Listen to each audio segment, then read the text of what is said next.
রাসূলুল্লাহ যে সমাজে জন্ম নিয়েছে, মেয়ে হওয়ার কারণে মেয়েকে মেরে ফেলতো। মেয়ে মানুষ জিন্দা থাকার কোনো অধিকারই ছিল না। রাসূলুল্লাহ আসলেন, এই পরিস্থিতি দেখার পরে আল্লাহর নবী ভাবলেন এইভাবে চলতেই পারে না। মানুষের কাছে কোনো আফসোস ছিল না, অনুশোচনা ছিল না।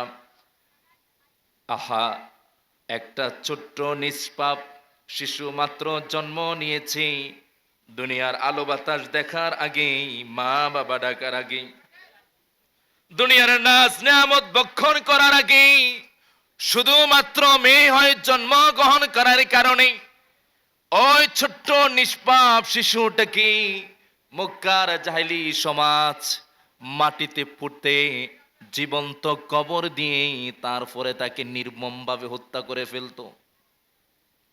নাউজুবিল্লাহ বলবেন না? এগুলা কি ভালো কাজ নাকি খারাপ কাজ? জোরে কথা বলতে হবে, এগুলা কি ভালো কাজ না খারাপ কাজ? এই ধরনের কাজ আপনার মসজিদ মহল্লায় যদি হয়, এই সমস্ত কাজ চলবে না, বন্ধ করতে হবে। আওয়াজ নাই কেন? জিন্দা মুসলমান হয়ে মজলিসে বসতে হবে, কথা বলবেন। আমি আছি যতক্ষণ, আমিও বলবো, আপনারাও বলবেন। আপনার বিবেক কি বলে? মেয়ে হয়ে জন্মগ্রহণ করার কারণে ওই মেয়েকে মেরে ফেলবেন নাকি তাকে রক্ষণাবেক্ষণ করবেন? তারা মেরে ফেলতো। রাসূলুল্লাহ বলেছেন মারা যাবে না। তারা কেন মারত? তারা ভাবতো এই মেয়েকে বড় করা লাগবে, খাবার খাওয়ানো লাগবে, আবার যখন বয়স বেড়ে যাবে বিয়ে করানো লাগবে। তারা ওই মেয়েকে ঠিকঠাক ভাবে বেড়ে উঠতে দিত না, দুনিয়ার আলো বাতাস দেখার আগে হত্যা করতেন। দাহিয়াতুল কালবি নামে একজন সাহাবী একদিন কান্নাকাটি করছেন।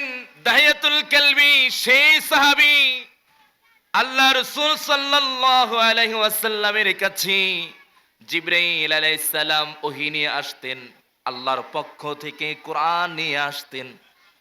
জিবরাইল আলাইহিস সালাম মাঝে মধ্যে আল্লাহ রাসূলের একজন সাহাবী দাহিয়াতুল কালবির চেহারা ধারণ করে এরপর রাসূলের কাছে এসে কোরআন নাজিল করতেন। সুবহানাল্লাহ। দাহিয়াতুল কালবি কান্নাকাটি করে, আল্লাহ রাসূল বললেন, দাহিয়াতুল কালবি রে, কান্নাকাটি করো কেন, ঘটনা কি?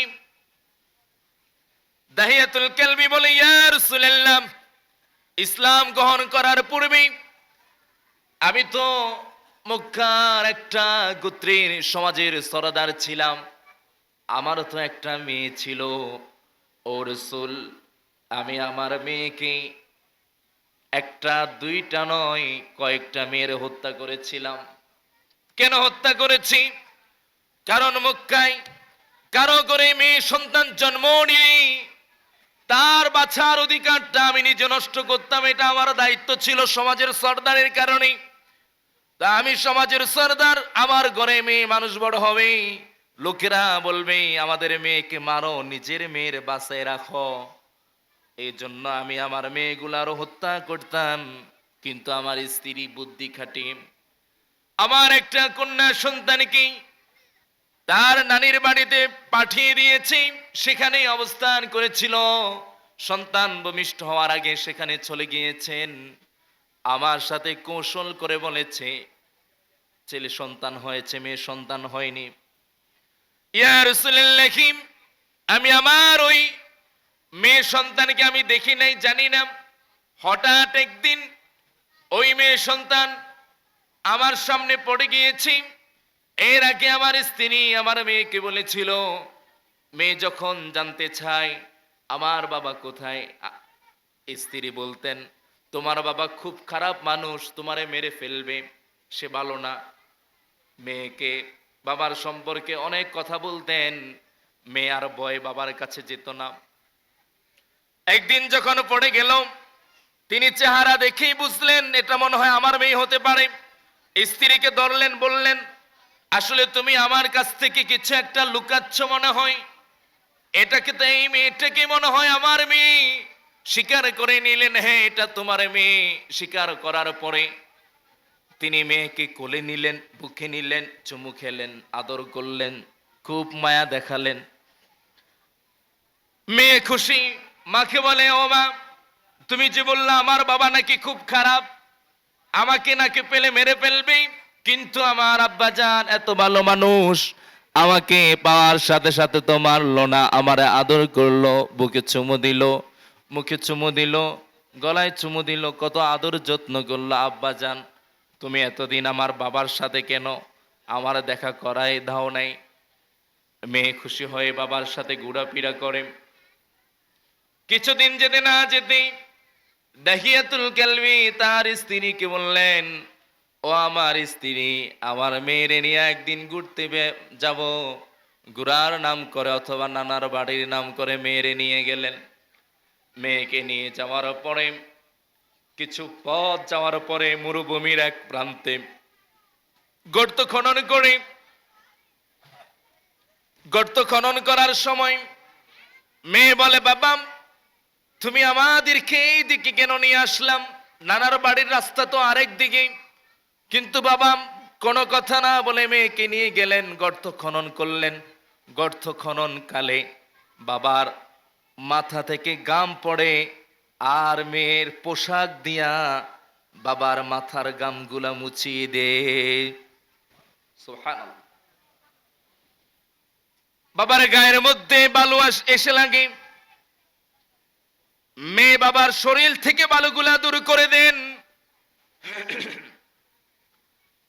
দাহিয়াতুল কালবি তার কাজ শেষ করার পরে মেয়েকে বলে, আম্মা জান, ওই যে গিয়ে দেখো গর্তটা ঠিকঠাক ভাবে খনন হয়েছে কিনা। মেয়ে সরল বিশ্বাসে গর্তের কিনারায় গিয়ে দাঁড়ালেন, আর দাহিয়াতুল কালবি এক ধাক্কা দিয়ে মেয়েকে গর্তের মধ্যে ফেলে দিয়েছে। গর্তের মধ্যে ফেলে দেওয়ার পরে মেয়ে আঘাত খাওয়ার কারণে চিৎকার দিয়ে ডাকলো, আর বুঝে গেল আজকে তার আর নিস্তার নেই। মা যেটা বলেছে আজকে সত্যি হচ্ছে। বাবা এতদিন আসলে পিতৃ স্নেহ দেন নাই, অভিনয় করেছেন। মেয়ে ডাক দিল, আব্বা জান, আপনি আমারে মারবেন না, আমি যে আপনার মেয়ে, আমি কাউরে পরিচয় দিব না, আপনাকে বাবা বলে ডাকবো না, আপনার এলাকায় থাকবো না, এখান থেকে পালিয়ে যাব, আপনি আমারে মারবেন না। পাষাণে হৃদয়ের পিতা শুনলেন না মেয়ের কথা, মেয়েকে হত্যা করলেন। পাথরের পর পাথর মেরে তাকে হত্যা করলেন। হত্যা করে ফিরে আসছেন, যত পথে এগিয়ে আসে কানের মধ্যে বারবার আওয়াজ উঠে, ও বাবা মেরো না, তোমারে বাবাও বলবো না, তুমি যে আমার বাবা এটা কাউকে আমি পরিচয় দিব না। মেয়ে বারবার বলার পরেও বাবা যে মারলেন। একজন মানুষ আসলে যদি সত্যিকারের মানুষ হয়, সে যদি অপরাধ করে, একটা সময়ে তার ভিতরে অনুশোচনা, অপরাধবোধ জাগ্রত হয়, নিচের মন দুর্বল হয়ে যায়, বিবেকে নাড়া দেয়, মন বলে কেন যে করলাম এই কাজগুলা, এ অপরাধে কেন চড়ালাম, আফসোস হয়। এই মানুষ, এরা প্রকৃত মানুষ, যদি অপরাধী। কিন্তু কিছু মানুষ অন্যায় করার পরও মনে হয় না আমি অপরাধ করেছি, দাম্ভিকতা দেখায়, অহংকার দেখায়, ক্ষমতা দেখায়। এরা মানুষ নয়, এরা উলাইকা কাল আনআম বাল হুম আদাল। এরা কুকুরের চাইতে, শিয়ালের চাইতে, জীব জানোয়ার হায়নার চাইতে এরা আরো বেশি নিকৃষ্ট, বলি নাউযুবিল্লাহ। অনুশোচনা তো থাকতেই হবে। আল্লাহ আমাদেরকে বুঝার মতো তৌফিক দান করুক, বলি আমিন।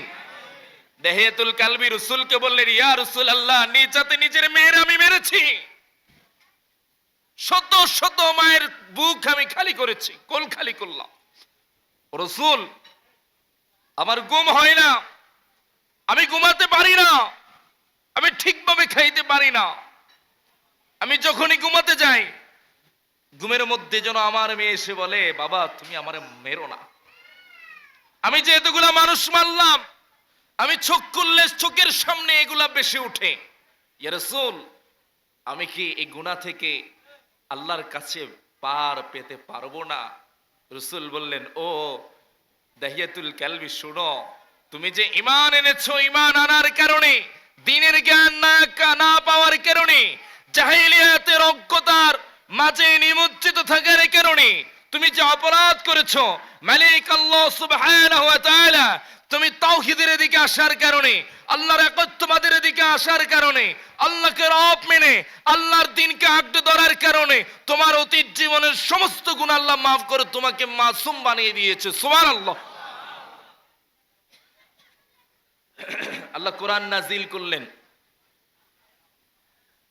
আল্লাহ বললেন, ওয়ালা তাকতুলু আওলাদাকুম খাশিয়াতা ইমলাক নাহনু নারযুকুহুম ওয়া ইয়্যাকুম। আল্লাহ বললেন, মেয়ে সন্তান মেয়ে হয়ে জন্মগ্রহণ করার কারণে তোমরা তাকে হত্যা করবা না। সুবহানাল্লাহ। মেয়ে হয়ে জন্মগ্রহণ করার কারণে হত্যা করবে না। কোরআনের আয়াত আল্লাহ নাজিল করেছে, রাসূলুল্লাহ বলেছেন, রাসূলুল্লাহর মাধ্যমে আরব জাহান সহ বিশ্ব জাহানে মুসলিম উম্মার সংস্কৃতিতে, আরব সংস্কৃতিতে কন্যা হত্যার রীতিনীতি বন্ধ হয়ে গিয়েছে। সুবহানাল্লাহ। রাসূলুল্লাহ কি ভালো করছেন না খারাপ করছেন? রাসূলুল্লাহ এই জন্য পৃথিবীর সেরা মানুষ। সুবহানাল্লাহ বলে, আরো জোরে, আরো জোরে। মেয়ে মানুষ কম দামি মানুষ নাকি খুব দামি মানুষ? কথা বলেন। কারণ মেয়ে আপনার মা, নারী জাতি মায়ের জাতি, খুব সম্মানী জাতি। রাসূল করিম সাল্লাল্লাহু আলাইহি সাল্লাম যখন আসলেন, তিনি দেখলেন পুরুষরা এতটা গায়রতহীন ছিল, ব্যক্তিত্বহীন ছিল, নিজের আপন বউকে পর্যন্ত টাকার কারণে বিক্রি করে দিত। নাউজুবিল্লাহ। রাসূল দেখলেন জুয়ার আসরে প্রথমেই নিজের পকেটের টাকা দিয়ে পুরুষরা জুয়া খেলতো, টাকা শেষ, পকেটের গুলা ঘর থেকে আনতো, সেগুলা শেষ, সমস্ত টাকা পয়সা ব্যবসা বাণিজ্য সব শেষ, নিজের বিটে মাটি বিক্রি করে দিত। বিটে মাটি বিক্রি করা শেষ, এরপরে কিছু যদি না থাকে নিজের বউরে বিক্রি করে দিত। আমি আপনাদেরকে একটা বিষয় বলি, মাইন্ড কইরেন না। আপনাদের এলাকায় কেউ যদি বউ বিক্রি করে, জুয়া খেলে, তারে কি আদর করবেন না ধরে ফিটাইবেন? গিরাগারা ভাঙ্গিয়ে লাইবেন। এই যে দেখেন, আপনাদের বিবেক বলে, আচ্ছা আপনাদের বিবেক কি বলে, এটা কি খুব ভালো কাজ? কেমন নিকৃষ্ট! ভাবাই যায় না এমন কাজ। ভাবা যায়? ভাবাই যায় না। এই কাজগুলা তারা করত। তো এই কাজগুলা থেকে পরিবর্তনের ডাক দেওয়ার একটা লোক দরকার ছিল, একটা বিপ্লবের প্রয়োজন ছিল, একটা সংগ্রামী আহ্বানের প্রয়োজন ছিল, যে আহ্বানে মক্কার এই সমস্ত অপসংস্কৃতিকে ধ্বংস করে দিয়ে সেখানে একটা আদর্শ প্রতিষ্ঠা করবে।